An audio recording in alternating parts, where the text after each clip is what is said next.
Hello, everybody. Hopefully, everybody is able to see us live. I'm going to be watching the comment section. If you see us live, if you come on board, give us a thumbs up or give us a bit of a comment here because newbies here starting the live session. So it's going to be interesting for us to know that how we are doing in the live environment. Hello, everybody. I'm guessing you're all able to see me, and I've opened up another window just to check if it's live on LinkedIn. It is live on LinkedIn. We do have a few seconds of delay, but I'm glad to see we are live on LinkedIn. And I'm waiting for people to come on. It's going to be interesting to chat. Hello, Moshe. How are you doing I'm today, good, by my the friend. way? How's Sri? How are you? I'm doing fantastic. I'm just going to give few seconds here for people to tune up to our episode, Absolutely. so I can start to see them, and we can go from there. We can introduce the topic, we can introduce what we're going to talk about, and then go from there. Listen, we are up north in Canada, so although it's not winter yet, it's usually colder over here, so it takes people a bit of time to get here. So we will let people. We are not in North Pole. Fantastic. So I hear that some people are commenting, um, excited for this. Everybody, I think we are able to see each other. That's fantastic. Thank you so much for tuning in to this live episode of Product versus People. And we are going to be discussing a lot of interesting topics today. And my idea is for you to take some value out of this conversation. I know we do create tools in this world. We shape the tools, and then the tools shape us, right? So when you create something, like let's talk about ChatGPT or AI for a second here. Like we created that, and then it creates us. Like it helps us, and we go back and forth with it. And that's what technology does to us. And technology is dictated or created by a specifically significant but small amount of people, whereas it's being utilized worldwide. So what we do today in terms of conversation is very, very important because we are shaping up the technology for the future. So this is an exciting session. We are going to go back to the root of all roots today. We're going to talk about the chicken and egg problem when it comes to product innovation. And what is the priority of the hour? Is it the people who should be kept at the right, left, and center of product development, or is it the innovation? Do we innovate something? Do we find something in research and development and bring it to people? Because people sometimes don't know what they actually want. And we have seen in history again and again that if people had been asked if they want faster horses versus cars, they would have chosen horses. So I do agree that people don't know what they want. And being a people person, this is also exciting for me to have this conversation with my friend Moshe. Moshe, do you want to say hi to Of everybody? course, I do want to say hi for everybody, but it seems like I already won the argument based on what you just said, right? But let's put that aside for now and let me introduce myself. So my name is Moshe Mikanovsky, and you see, we're trying to take some sides today. Although I'm people know me as a product person, product leader. I've been doing developing product, digital products for over 30 years now. So I've seen it quite in many different places, and I've done a lot of stuff. And I actually taking a stand here about products and innovation. Hopefully, I'm not shooting myself in the foot because other product people will tell me, "What are you doing? It's always about product and people, not just product versus people." But don't worry, I'm still believing in people very much, and that might be some points for you, my friend, to win this argument. But again, it's not really an argument. Uh, This and is why I like talking to you. We come with our own expertise. And the first time I heard the word ergonomics when I was studying computer science back in college, the idea that machines, whatever we do, responds or created in a way that can work in cohesion with the person that is using it excited me. The word ergonomics excited me. But then how do we apply that to the new age products that we are creating in apps? And it really shapes the way we do habits. Like phone has become our integral part of life, the mobile phones in the last 10 years. And whatever we do in the life, we are getting this habit of being on the mobile. Like, so how do we define the ergonomics from this point onwards? Like, it's not the brake pedal or it's not the steering wheel that's going to help you steer. It's something that's even dictates you as to what your habits are going to be. So we have shifted our paradigm from the basic ergonomics to the place where the apps and the technology is controlling, or I wouldn't want to say controlling, but it influences the way we do things in our life, and that's what is exciting for me as well. I was thinking about the idea that do we work with people or do we work with computers for a longest time? Mm-hmm. And the way I see it, that we don't work with computers. We don't work, although I work in technology for the last 24 years. This didn't happen by choice, by the way. But the way we work with the people behind computers. It's always the person who is in charge or the person who's dictating or contributing to the idea of what we are creating. So that's what, in my mind, people always comes first. But in the same way, it is also interesting because I live and breathe technology. I sell technology solutions at Root Quotients. I speak to people about startups and the MVPs and the product they are building and what they should think about. The idea that technology can and in fact as a say and creates better life for people also intrigues me. So I'm in this middle ground between people and the technology, but my heart says people. So that's why I wanted to do this Yes. exploratory conversation with you, Moshe, today.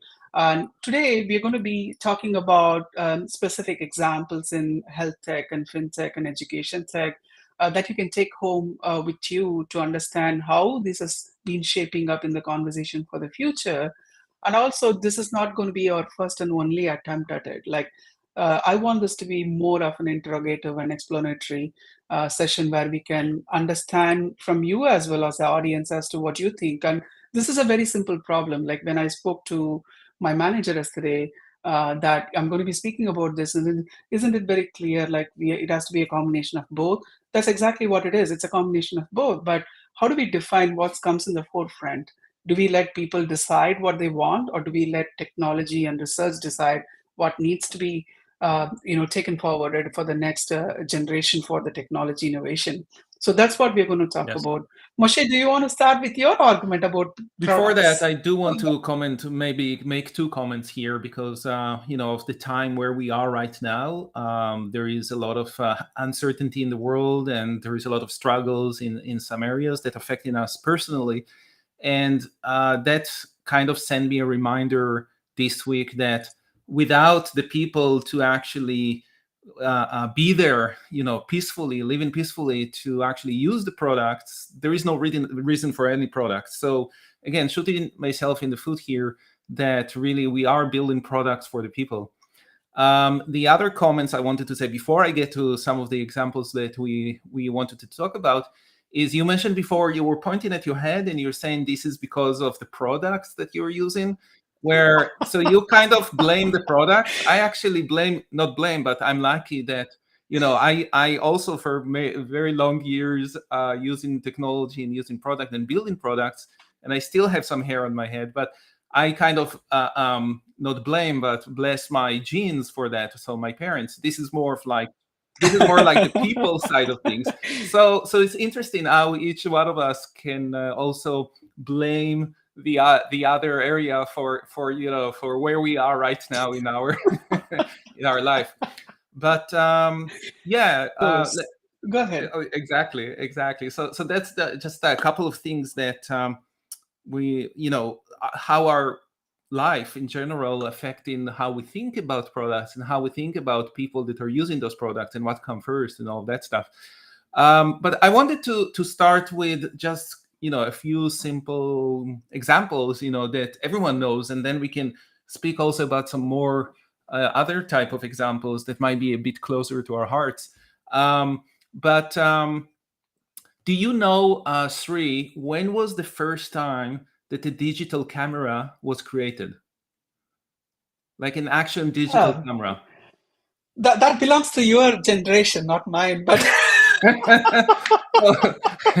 But I do understand. I have used films, so probably around 1997, 98. That's what my guess is. So you would be surprised that the first digital camera was actually designed and built in 1975 by an Wow, engineer working, really? yes, by an engineer working for Kodak in New York State in one of their R&D facilities. And so he by himself had, he built that technology, and he used, some other technologies that allow him to do that. And he had this kind of vision that something like that could work. And Kodak killed that. They hid it. They didn't not wanted anyone to use that because they wanted to continue selling, you know, selling film. And eventually, where's Kodak today? They don't exist anymore, right? So Hmm. so there is a very an interesting lesson from that the smartest people in the world, the biggest CEOs in the world, the all of those teams of people that they think they know technology and they think they know other things, but if they cannot see the future because they don't know what the future can hold for them and what the future can actually do for them, but then you have this Hmm. genius in some people, like that person that invented that camera. That type of product can change the world, and we know how it changed the world Yeah. with everything that we're doing. The cameras the phones we're using today. So today, a digital camera, regular Snapchat is even obsolete because we're using our phones. You still have the professional digital Hmm. cameras, of course, but that's an example of. That's interesting. You started with that. Mhm. Yeah, that's interesting. You I wanted started to with that. go to Recently, I saw an 1975 interview. first. That's why I started. You're beginning from the very I beginning, I right? I, I But was the starting of I was four times. years old back then, so. No, it's quite interesting you started with that because Kodak went nowhere with the idea that they thought people still believed in taking photos with films, even though there was a competition rising up with digital camera and products. So the innovation part of it, I totally understand. But I saw an interview quite recently.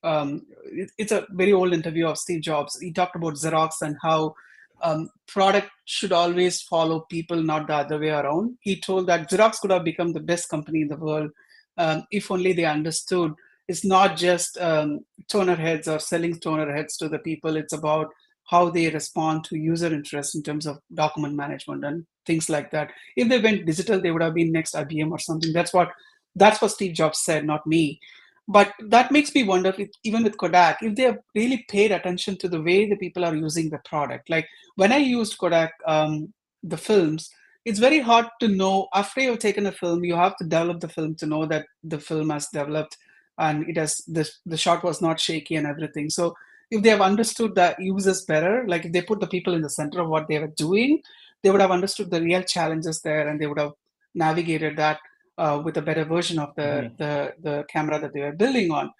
But also, I want to set context for today's commentary and today's session is that we are going to talk about different kinds of products, but we are going to talk it from the realm of technology because that's the area we both are very familiar, Mhm. and that's the area that's starting to see a lot of momentum these days with the invention of new age technology. So I want to see like how we can contribute to that, and I also want to say hi to people who are present here. Thank you so much for being here.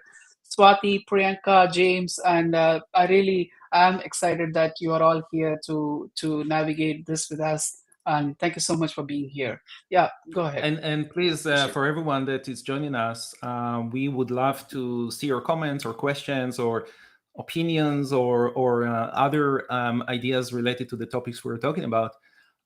But you mentioned Steve Jobs, and you mentioned how people didn't really have that visioning to see beyond what they were seeing or beyond what was happening, like at Xerox. So the same thing, Steve Jobs it. was that visionary that was able to see these things beyond what other people were seeing. He came from a background of design, visual design, which is also your background, is interestingly enough. And he when he envisioned the iPod, where you can have all of this music available for you, before it was even, I think, legal to have Mm, music like that. When he envisioned the iPhone, where all the others, Nokia and Research in Motion with BlackBerry, they all were, billions and billions of dollars companies creating these phones with keyboards that you have to use. mm, That's something that, when we think about it today, it's like, oh, obvious. Everyone could have think about that, but the fact is that they didn't. mm. It- you know, Only very specific people thought about it, and they Yeah, had the yeah. patience to bring it to life. Yeah, absolutely. I mean, the very fact that when you are researching and doing a development of a product as an engineer, and you can answer me from your standpoint here, Moshe. As an engineer, you get excited, right? You get excited that you have found something new. It's an eureka moment for you. And then you think about how people would perceive this, and that's why you create the need around the product. Like if you just look at all the products that comes out of there, if you look at the app store, there are millions apps out there which never get downloaded, which even if it's downloaded, which never gets to come back. User don't stick to the product because there is no creation of a habit and there is no understanding of how people would perceive the product. You tell me, as a product manager, when you find something new, how does that translate to, a should I found something new, should I see if there is a value in it, or I found something, I want to tell people about it? How do Yeah. you see that? I love to play with products myself. So I would love to just go and play it and see how it works and see what the value is and see where I'm getting stuck or where I have a wow, aha moment in there. So maybe I will keep it to myself first because I'm really excited to try it out. But if I fall in love with that, if I fall in love with it, I will try to tell everyone and anyone. So I've been implementing products in the past, products that I loved. I implemented in multiple companies. So I would be like a serial implementer for those products, and I would advocate for them, and I would tell other people about them. So I would do both. But technology, Mm, you're mentioning, an interesting point over there, that technology is exciting, but I started as a developer, so I have that background, but it's been many, many years that I didn't develop things. So even for me, knowing about all the different technologies that are available out there I'm a bit remote from that because I'm dealing with the end products or the ideas before the product is even implemented. And that's where I always advocate to mm, include the engineers in those discussions, because the engineers are actually going to be the only people that will be able to tell there is a technology that we heard about and we tried, or some of our engineering friends saw, or we read in some articles, or we saw in some chats, or whatever it is, and they will tell us, oh, I think this technology could be used to solve this problem. So and they will be the only mm. one that can make these connections, where even the product person cannot make those connections if they don't know this technology, right? S- Absolutely. And that's also that's a two-edged sword, right? Like when the people create technology, are excited about technology, and I understand because I also work with a lot of developers to get the products going as an account manager at Truth Quotient, right? So a lot of them get excited about the solutions they have found. They're creating those solutions, and that's what technology does to you. It gets you excited, and you found something new. My question would be then is that when you find the product to people's connection, like when you try to mask that gap, there's also a bias that comes into play. Like if you only approach it from the product angle, I realize the bias would be higher rather than approaching it from the people angle. As a product management specialist, how do you see that? it's a very interesting question. Biases exist everywhere, and part of our job is to reduce the bias as much as we can. Therefore, try to take the human and people aspect out of it. But at the end of the day, Mm, we are building products for people by people, and that's where being mindful about those biases is a very important thing for us to understand all the time. To have the humility to say that we don't know everything, and we think we know, mm, but we don't really know. And that's a humility that come across throughout a full organization, all the way from the top down. um, and technology doesn't care. We know about the biases that AI has, but they are created only because of the data that it was fed, and the data was created by human beings and by people. So if you didn't feed it the right data, of course it will have a bias, but the technology is not the one that creating the bias.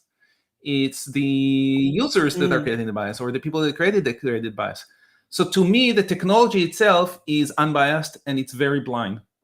It's like it will do what I you see. tell it to do, and if it has bugs, it's only because you have limits in what in creating bugless systems or perfect systems. So we know that usually is very hard to do. uh, And that's also making my point here, right? Because I'm saying that people has to be center of everything. So in this case, the person who needs to use the software has to be and should have been the center of what's been developed there. Remember this sensors that the biggest company in the world made, where it wasn't able to sense black hands and dark hands versus white hands. This is a common problem we face, because the technology is definitely is not the enabler. It just follows what's been taught to it. But also there's the if you emphasize more on the product and feature rather than the person who's going to use it, that's what my argument is. That's why I say that we have to keep the people at center of everything. but Maybe we'll start with education. So yeah, yeah, go if I ahead, want to sorry. rebuttal that a bit, okay. um, it's not that I don't agree with you, okay. but but that's where if you put a machine versus a person, or you put the technology versus a person, the technology, you cannot blame the technology is actually perfect as it is, no matter what state it is. And then you Mm, could blame the people that build it, or you could blame the people if they didn't build it right, if they created biases into it. You mm, could blame, and maybe blame is not the right word, but point a finger or say this is where we have to improve, right? So you just yeah. And expose for those who are, yeah, go ahead, sorry. you just expose the maybe on one hand it a bit exposes the limitation of human nature or human abilities. But I know I might shooting myself in the foot here, because I'm also a big believer that human can come about beyond that, but they have to know that they have to come beyond Yeah, that, right? Sometimes I do yeah, that's teach. what I'm trying to say. Yeah, Yeah. sometimes I do teach about products that the product is as good as the people that are using it. So if the people are not using it Mm. well, it's not the blame of the product necessarily. Mm. Yeah, I think we are making each of those points here. And for those who have joined in new, thank you so much for joining us. I know there's been a bit of a confusion with the link. I'm getting some messages that people are trying to join and they couldn't. So I've posted the link on the profile once again, just so that everybody gets the right link. I hope people get to join. Hopefully, everybody who wanted to join got to join because of the link situation. But going back to what we were speaking about, so today we are not trying to decide whether it's product versus people. It's although the title is very provocative in the way that we enticed everybody. It's almost like we are on the explanatory or investigatory or a process of understanding, even for ourselves as a technology people ourselves who are working on the front end of all the new technology that's come into play and making impact in the lives of many people. We have the moral responsibility to also dive deeper into the idea of either people come first or technology come first, or if it's going to be a joint effort, which it is in many of the cases, where are the places where there should be an additional element of interest on the people versus technology. And that's what we are trying to achieve today in understanding and speaking about it. Probably I'll start with something very, very simple. Let's start with education, because this is interesting to me. When I grew up in India, so if you have to refer something, I have to go to library. That's the only way you can refer. And there are also volumes and volumes of books. You got to find the right book, and then you got to take home the book, and you got that would be so heavy. And if you are like interested in one chapter of one book that is this heavy, and then you have interested in other chapters of others books, you have to carry them all at together and things like that. And for a longest time, education has been institutionalized. Like you have to be at a certain place to learn something. You have to attend lectures. And I will tell you this small example as to why this is a problem. And there is only one method of learning was available to all of us. Like I was being ascribed to visually blind people all through my younger years, and I've realized they go through the same schools, and they didn't have enough models of understanding. Like if they are trying to understand a chemical formula, CH4 or something, they don't have a model that they can touch and understand. And they are probably, the school system is not aided with all the right models for them to understand. They go through the same lectures as other students and things like that. That's what appalled me. And even if you're not a visually challenged person, if you are a person who likes to read things by text, not by visual, or if you're a person who likes to read things by visual but not text, or if you're a person who would like to hear things, or if you're a person who want to do things, and in the process of action you want to learn those things, the product at that time, and still is with the school system, is that the learning products that we have created were all aimed at a specific way of institutionalized education. Versus when we talk about e-learnings and products that are created specifically for the experience of the users by keeping them at the center of things. For example, Duolingo, which is my favorite product, which we're going to talk about today. I learned French using Duolingo. It keeps the person at the center of everything. Like I learn by the experience that I have and having with the software. Although I'm learning a new language, it feels like the software is speaking to me as a one-on-one tutor, and the one-on multiple tutoring experience that would have experienced otherwise if there is no choice for me to have a people-oriented Yeah. product. How do you see that, Moshe? So what I see that you're doing is jumping from the original problem to the ultimate solution that we have right now. But in 10 years or 20 years from now, there might be another ultimate solution that you cannot even envision right now. And there is a lot of many solutions that came by throughout the years to get to where they are right now. So without the Mhm. enablement of iPhones or phones in general, you would not have been able to have Duolingo. And Duolingo is based on smartphones. Is not based. I mean, if we still had these flap phones with the buttons on the bottom, and little screen on the top, probably Duolingo would not have been a thing, right? And then Mhm. in general, I remember the first computer that my school got, and it was a lab. They called it a computer lab because it was so expensive, and they couldn't afford to have for everyone in the school. You can't touch it. You have to. In my days, you have to go into the lab without the shoes. Like you can't go into the lab with wearing the shoes because dusty. For us, It's a air conditioned yes, environment. for Same. us it was without food. So shoes, we could go with shoes, Oh, but it was without food. And I was in grade I think 11 or 12 when that happened. So really at the end of my school days. And the basic things that was on those computers were they taught us some very simple programming system that wasn't really programming, but it kind of taught us a bit of logic thinking.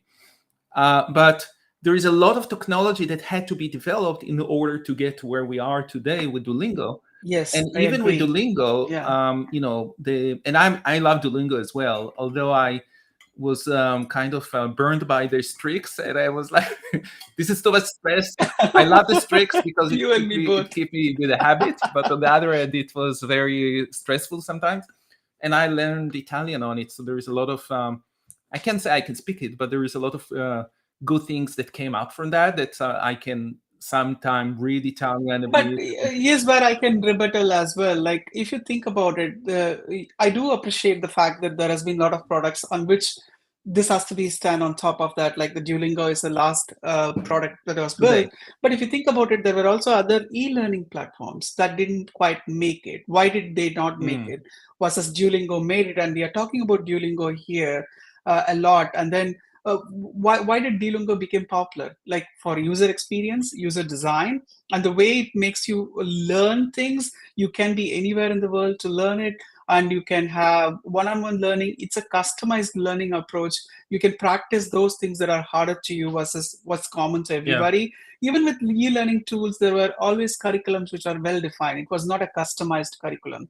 So when products, what products like Duolingo did, they revolutionized the idea that the education has to be very personalized. And there are also theories in the world that is like, if the education is one-on-one versus one-on to multiple, people learn faster and better. So that's what Duolingo did. It's almost like my tutor, my one-on-one tutor, who understood me as to where my areas of weakness and strengths are, and pushed me on those areas and helped me with it.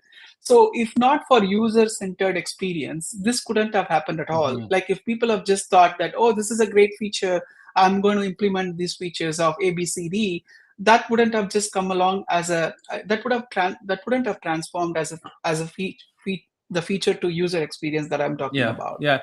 No, you're right. I mean, there is a lot of products that try to do maybe what Duolingo did, or try to do it in different ways.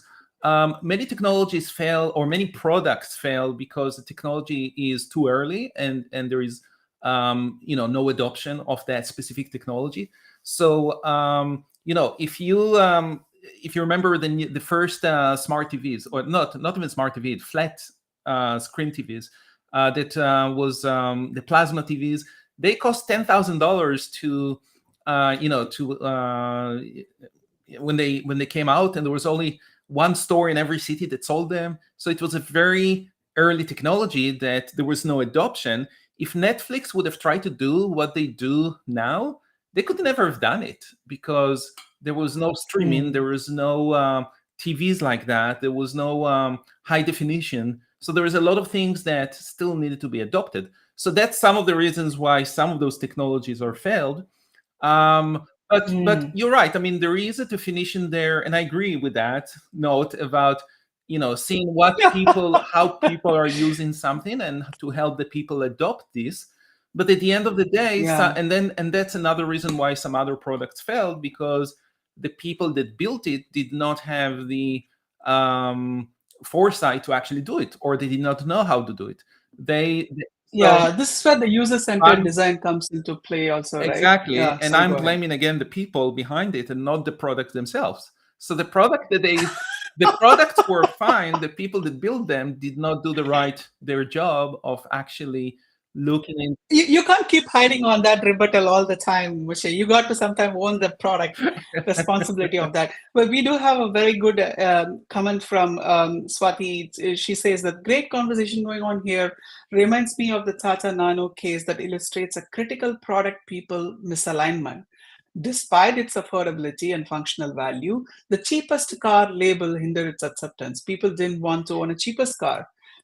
So that's a very good one actually. Mm, It's a great car, but the societal aspiration is entirely different. So this is why I want to talk about user-centric design and approach. Like when you have a problem statement, I would rather start with observation than a problem statement. Observe first, then find the problem statement, then evaluate the problem statement in chunks, and then understand where the actual fit is from the problem to the actual user fit.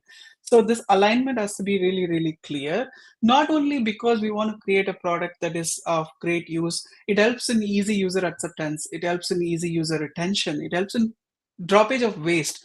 Like when you talk about waterfall model as an example here, Moshe, we all been using waterfall model for quite some time. So we do A, we do B, C, and D, and then at the end of it, then we get the actual evaluation from the user. There's a lot of wastage. There are a lot of features that gets developed along the way that we drop out because the user actually didn't want it. So then came the agile model where the user was kept at the center. The agile, the whole practice is about user, not on the process of development. So that changed the entire ball game. So while I do agree with you, there has to be a way for things to evolve and the people to evolve with it. On every step of the way, whether you found a computer or you found a Duolingo app, if you didn't do your user-centered design approach well, there will always be misalignment, as my friend said yes, here. You can assume that this is what people want to use, but that's not exactly what they want to use. yes. That's where I'm coming with. Yes, and that's an interesting point, because we know how successful, we talked about iPhone before, we know how successful it was when it was launched until these days, and how it created a whole definition of what smartphones should be like, and all the competitors, etc. I don't know if there is a lot of information about how Apple actually tested it with users, because they just launch Mm. it and say, here, this is what we've done and this is how it works, and everyone was very excited about it. I can actually tell you that I was a user of the Newton, Apple Newton. Newton Mm. was a previous product that Mm. they tried to do a few years back, and it was even before the Palm. You remember the Palm, that you had a stylus and you can write things into it. So that was even before Yes, that, yes, yes. and then Newton failed miserably. And it was Mm. already with a flat screen that users can hold in their hands and have a stylus and write whatever they want, and there is a keyboard in there and stuff like that.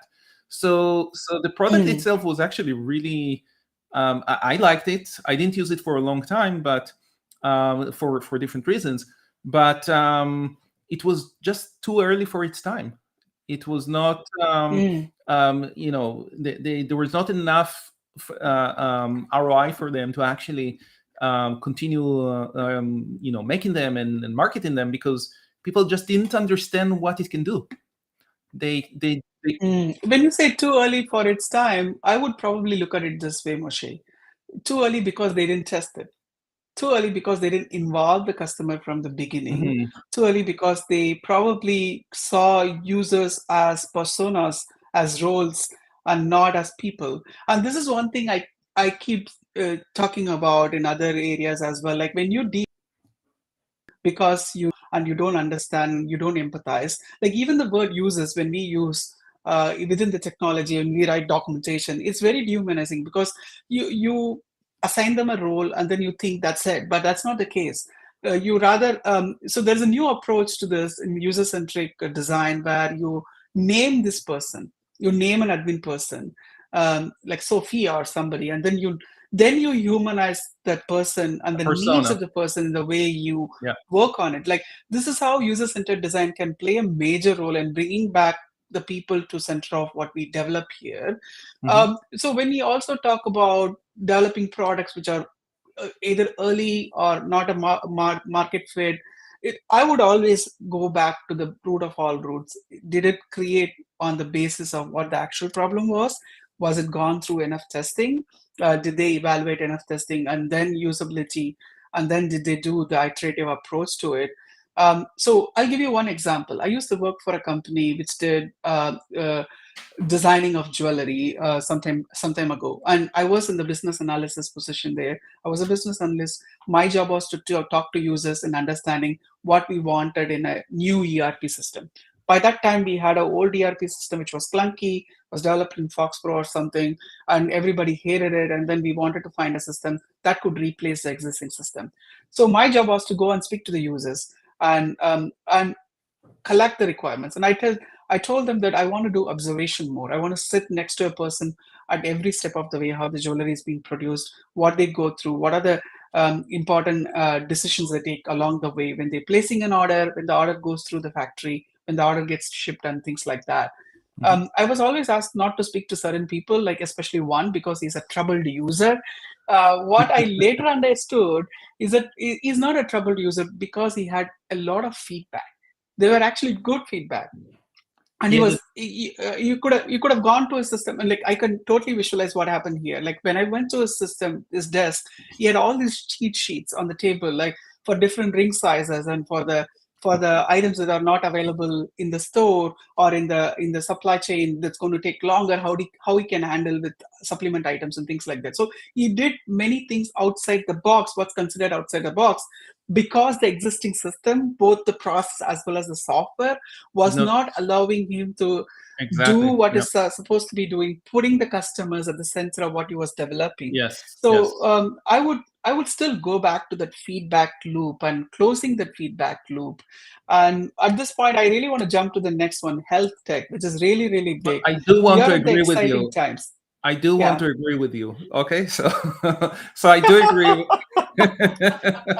I do agree with you that that failure, because it was too early to its time, is because they didn't realize that the people that actually they thought will use it are not ready for that yet.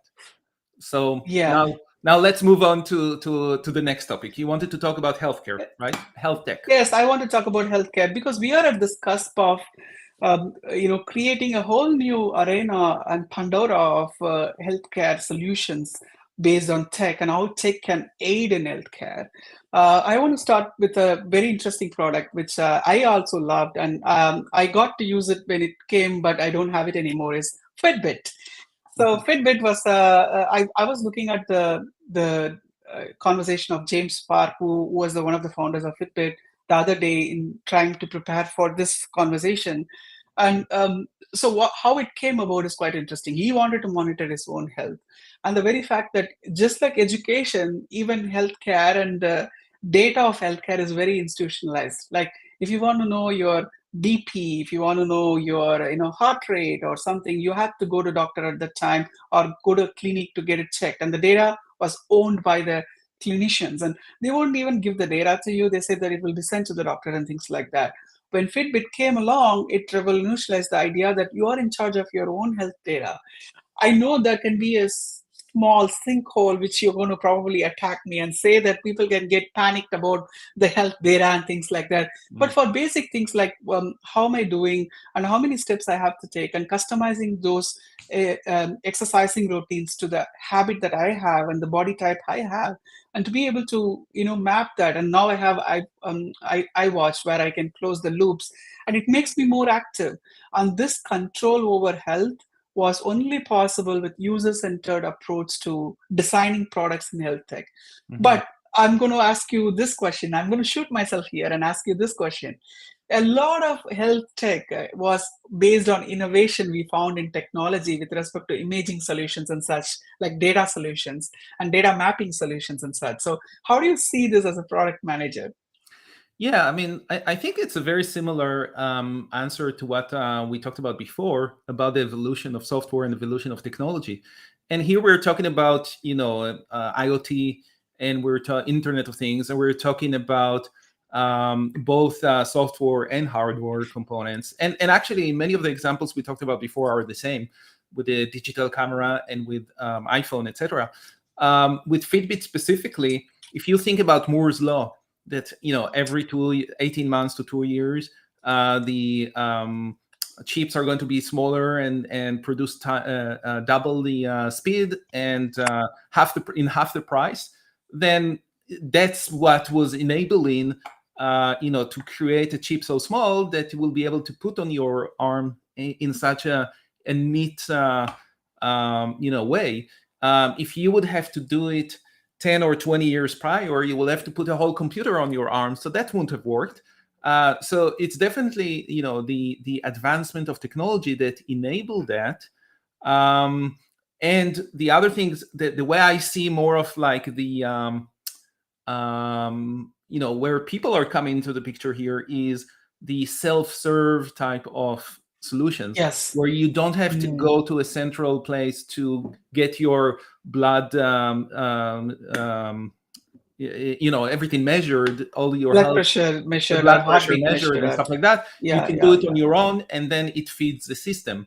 So, Mm. so self-serve is one of those things that I'm always looking at. How can we spread the functionality that not one person have to control everything or one entity have to control everything, but we can spread it to everyone, and then everyone has a much smaller job to do, but that job can create so much bigger thing in there. Mm. And Yeah, absolutely. I agree with that. But Mhm. along the way, when they're trying to create solutions like this, they have technology also creates a lot of blunder, a lot of solutions which are quite harmful, in fact, on the other side of the spectrum. Like one of the things that I can remember was when IBM Watson was one of the biggest things. Like I used to work in Singapore, and you can see the IBM's billboard everywhere. Like the Watson was something everybody talked about. That was the And only what AI back then. it was the only AI was talking about IBM Watson, but they had a solution, quite interestingly, is an infamous solution for oncology. And this IBM Watson solution for oncology helped patients with personal medical literature and patients' data and personalizing treatment recommendations. But what they did was they were offering inappropriate and harmful treatment advice. just because they didn't do their market research well enough to understand how people would be perceiving the product, and they took it very lightly. That's what one of the people who worked on IBM Watson for oncology, he mentioned in the interview, saying that in the retrospective, they could have done much more user testing before releasing the product. Because this was such an exciting time. They had they gone for it instead of using the time to actually learn about what they should have learned about before releasing the product. So when we talk about health tech, there's a major problem if you don't understand your target audience. Not only you're not going to help them, but you're going to harm them. So let's talk about technologies that can harm, and what is a moral responsibility is as a product creators to keep the people at the center of what we do. Yeah, there is definitely ethical responsibility for product creators to create products that don't harm our other people. There is more and more talk about it and more awareness of that. I actually, when you were talking about how you're explaining Watson for oncology, I actually think that we still have the same problem these days with ChatGPT.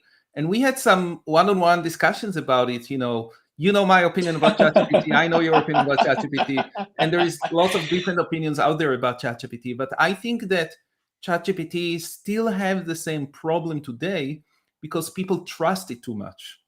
And Mm, maybe it's not life and death situations where, like oncology, where it gives wrong advice to doctors about how to treat their patients.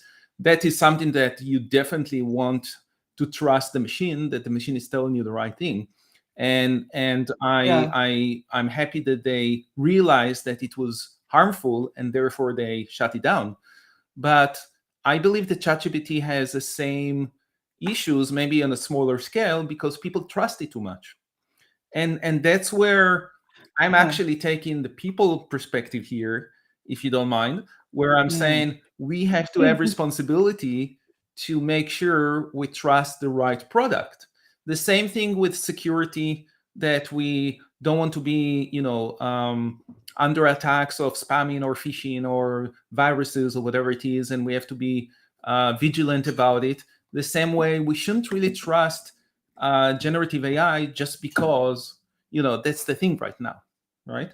We have to trust it because Yeah, and we are replicating scenarios here. We are replicating using data that's already been biased, and we are replicating. See, that's the things, right? You put your process in first place, like generative AI or AI. It's going to learn from the data, so which is basically a process or product approach to it. That data is squid. That data comes from a place where it is not vetted for bias, and it also existing data fed by existing systems which are not perfect in their own way. And the simplest example this can be explained is social media algorithms, for example, like when we have Facebook and Twitter learning your habitual nature and learning which content you would like and tailoring those content to you. They're creating these filter bubbles, like I'll be only shown content that aids me. So I'm more and more polarized here. I yes, have echo chambers where it echoes again and again. Not only it's going to show me the content that I only like, it's also going to show me the negative content on the opposition side, which is even more unfortunate to be part of. So this is the simplest example I can think of. Here's where I'm going to shoot myself and say that if you just think about user preferences, if you just think about user experience of tailor making something, that's not going to cut it. You also have to have the responsibility of intervening in a way where technology can intervene and say that, oh, this is a user experience, this is a great experience, this will help to keep the users on board in this app, keep scrolling in Instagram or Facebook or somewhere else. But hey, this is not ethical, and probably we should intervene that user interest with something that's much more product oriented and research oriented than the user approach. So here's where I can also differ and agree to what you might be saying here. yeah, and that's where actually ethics fights return on investment. And return on investment is not a product thing. Return on investment is a people thing. People want to make money. People want to have bottom lines. People want to, go through some quick get rich schemes or whatever that is. And they might create products that only think about that bottom line without thinking about the negative results of that. So the Mm. machine does not know how to deal with that. The product itself will not know how to deal with that unless the people that create it have that in mind, that it has to be ethical, that it cannot be just do whatever the users want to do to increase our bottom line. Mm. I think more and more as we speak about it, it's the way we are talking and the way we are evolving with this conversation. The more and more we speak, the more I understand it's always the people, not the product. Product is kind of an aid to the people, but it's the people who creates the product for the people. Exactly. So So it's it's the always people the around. people. It's the people around the product. So it's not just the people that are going to use it. It's also the people that are creating it. How they create the product is so critical to how people are actually going to use it and the value they're going to be getting from the product. Yeah, and I wanted to speak more on fintech solutions as well, how open banking is revolutionizing the technology. But before we do that, I don't think we have enough time today to dwell on all those topics that I want to talk about. Probably there Time could be another flies. session where we can bring in more experts and we can talk more about people versus product approach. And what I'm also interested in the likeness of this program is that we are trying to find new spaces where we are talking those angles that never been explored in the people versus product category. Like even with Fitbit, I can think of is that quite interestingly, Fitbit was invented when there was an explosion around sensors which could sense things. So it's also the research and development. Unless there is a research and development, it's not going to be helpful for people to just come on use a product or you make others use the Right. product. So there's always this equilibrium going on with product and people. The more we speak, the more it expands. How do you think about that with sensors and Fitbit? Yeah, it's like any other technology there. I mean, on one hand it can do great things, on the other hand it could be like a big brother that sends us and knows everything about us. So we need also to have that Mm, ethical questions over there about what is the limit that can be used with those type of products, and the people that create them, or the people that in the create regulations maybe, or the people, even governments and stuff like that, have to make sure that it is improving people life and not destroying people life. mm, So and maybe that's one of those things that when we are talking product versus people and not product and people, because we do agree it's product and people, but when we are talking about product versus people, that point of like the responsibility at the end of the day is by people, and that's the responsibility mm, to fail or to succeed, yeah, mm. to create good or to create bad, or to be Yeah. ethical or not to be ethical. Yeah, but this is also interesting because when I wanted to prepare for this meeting, for this LinkedIn Live today, the more I searched the podcast, the more I searched LinkedIn, there are specific example of use cases, but there is no generic conversations which are much more agreeable in the way I wanted it. In the conversation of people versus product, like the conversation that we are having today, that's much more exciting and interesting to me because we are although it's a very basic subject, nobody has been speaking about it for a long time now. And if you're a founder, if you're somebody who wants to create a new product, how do you go about it? Like, in what are the areas that you would depend more on the innovation side and the product feature side rather than the people side?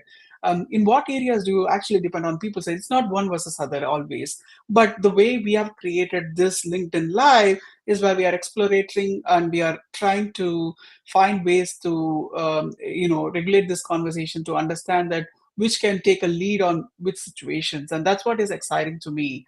And I'm looking at the time here, we do have few 5 more minutes left, and what is the value do you think, Moshe, people should take away from this conversation for today? I think they should take away the value that it's not just about the product and it's not just about the people, it's about both of them. And that when you build the right product, you have to do it with the right people and the right mindset. What about Mm. you? What, I like that approach. yeah. Yeah, so I started this because I was intrigued with the approach that we both were taking. You are a product person, I'm a people person. It was quite natural for us to start conversing on this. And I also know, look, coming into this conversation, this is not one way or other. The way that I see this conversation is that as a people who are working in technology, we have this responsibility to explore the shortcomings of one way or other, the shortcomings of even taking a product approach or a people approach. So again, I'm going to be repeating this once again. It's not just people versus product, but which takes the lead and why it needs to take a lead on specific instances, and what can we learn from those use cases. Today we spoke about different use cases. We spoke about Fitbit, we spoke about IBM's Watson technology for oncology. We did speak about Duolingo, which is an exciting a way to learn. By the way, if you don't know Duolingo, it's a good software to learn new languages and new skills. Go ahead and try it out. There's also a Duolingo Kids version that my son uses to learn new words and mathematical skills, and it's absolutely free. They have revolutionized the way we look at education online. And we're not Sorry, you were affiliated. about to say We're something. not affiliated with them, so it's not like we're sponsoring them or anything. I think you should mention that. But Duolingo, if you're listening to this, give us some money. That's that actually. I really like the way this conversation panned. It's a good starting point, and we discuss different products from different angles. But maybe for the next conversation, we can take one product or two product, and then we can go deeper, Yes. And deeper into the case study of the product, and we can talk about what are the areas it could have been better, or what are the areas it's killing it, it's making an impact, and understand product from the perspective of the people. That's the way I want to see it from henceforth. Understanding products from the perspective of people. And I would also be interested to hear from our audience, what value they took from that, and also what they would be interested to listen for and hear about in the future, as well as come to the show as a guest, because we want to bring people that have different perspectives on this and get their opinion in there. So all of these are definitely open for everyone. Yeah, absolutely. We welcome a lot of discussion. It's not somebody's it's not just one person's day, especially when you're in the process of creating a technology. It is not the person who is creating the technology who is responsible for the entirety of it. In fact, that is the worst thing that can happen. Like that is exactly what I was saying all along in this LinkedIn live. Like you have to go back to people. You got to iterate. You got to understand. You got to fail fast. That's exactly what we are asking today as well. Like, if you have seen something that you absolutely liked, let us know. If you have seen something that you absolutely disagreed with, please let us know, because that's how we can improve the way we are communicating about people and product in this upcoming live sessions. It's been a wonderful chatting with you, I'm here, Moshe. Sri. Any last thoughts before you go? Any last thoughts? I liked it that we even contradicted our shirts. I was wearing horizontal, you were wearing vertical. No, that was a lot of fun. Yeah, it was a lot of fun. I didn't realize the shirts thing until you told me. I liked the way the conversation felt very natural, and although we could have gone deeper in certain areas, but for a first live session, I think I couldn't have hoped for anything else. I couldn't have hoped anything better than this. We did have a bit of a snag with the link, which we will take care the next time. You live and learn. Absolutely. You live and learn, people. There's always something new to And I learn. believe that this is also recorded and is people can watch Yes. it after on LinkedIn and on Yes. YouTube. So if people miss that, they're Yes. still able to see it. Yeah, last but not least, my name is Sri. I'm the solution consultant at Root Quotient. I take the people's approach to product building. If you like to talk to me about your product and how you can bring in the people's element to your product, I'm the right person to speak to, as you can see. And I'm joined by Moshe. Moshe, do you want to give your elevator pitch before we close down? Sure. So I'm Moshe Mikanovsky, and I'm a product director at Root Quotient. I'm also a product leader. I love talking about products and helping other people. I coach some product managers, and I even wrote a book, and I treated it as a product, although it wasn't a digital book. But that's a discussion for next time, where I'm going to talk about, or one of our next times, where I'm going to talk about everything can be a product. Yeah. Before we close down, I want to thank Swati, who's been sticking around and providing a lot of value in this live session today. She has sent a comment, and I want to showcase this comment to everybody. Um, Wait a second. I think I can post it here on the show. You have to talk There fast you because go. we There have was a 1 minute. lovely comment, actually. Yeah. Yeah, yeah. So which takes precedence? In my opinion, it's both. At times, people users may not be aware of what truly need. However, when a product is conceived by people, the creators, who identify a gap or a problem, addressing an unmet or user identified need, it paves the way for a right fit between the product and people. Thanks, Moshe and Sri, for the discussion. Enjoyed listening to your live session. Looking forward to more. Thank you so much, Swati, for being here and being our champion of interest and your feedback on those areas, that comments you put across were really, really good, especially with the product people misalignment. Thank you so much for Thank helping us you. today. I hope you all have a great weekend. Take care of yourself, rest well, and until next Peace, time, everyone. see you Take all. care. Bye Bye bye. bye.